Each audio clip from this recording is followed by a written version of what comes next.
தேர்தல் செயல்முறைகளை எளிதாகவும் நம்பகமானதாக மற்றும் வெளிப்படைத்தன்மையுடனும் மாற்ற இந்திய தேர்தல் ஆணையம் கடந்த 6 மாதங்களில் 28 புதிய முன்னெடுப்புகளை மேற்கொண்டுள்ளது.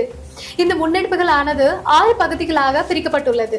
அரசியல் கட்சிகளுடனான இணைந்த செயல்பாடுகள், தேர்தல் முறைகளுக்கான தூய்மைப்படுத்துதல், தொழில்நுட்பத்தின் பயன்பாடு, வாக்காளர் பட்டியலின் துல்லியம், வாக்களிப்பதை எளிதாக்குதல் மற்றும் திறன் மேம்பாடு ஆகியனவாகும். இந்த காணொலியில் இந்திய தேர்தல் ஆணையத்தால் பதிவு செய்யப்பட்ட அங்கீகாரம் பெறாத அரசியல் கட்சிகளில் தற்போது செயல்பாட்டில் இல்லாதவற்றை பதிவு செய்யப்பட்ட கட்சிகளின் பட்டியலிருந்து நீக்கம் செய்ய மேற்கொண்ட நடவடிக்கைகளை பற்றி காணப்போகிறோம். இந்திய தேர்தல் ஆணையம் மேற்கொண்ட இம்முயற்சியின் அடிப்படையில் முதல் கட்டமாக 334 செயல்படாத பதிவு பெற்ற அங்கீகாரம் பெறாத கட்சிகள் இப்பட்டியலிருந்து நீக்கப்பட்டன.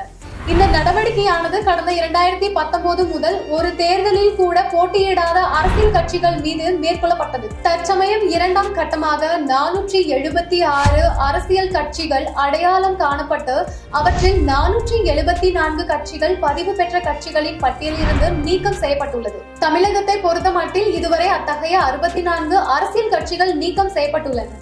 இது போன்ற இந்திய தேர்தல் ஆணையம் தொடர்பான மேலும் புதிய தகவலுக்கு எங்களது அனைத்து சமூக ஊடக தளங்களை பின்தொடரவும் மற்றும் சப்ஸ்கிரைப் செய்யவும்.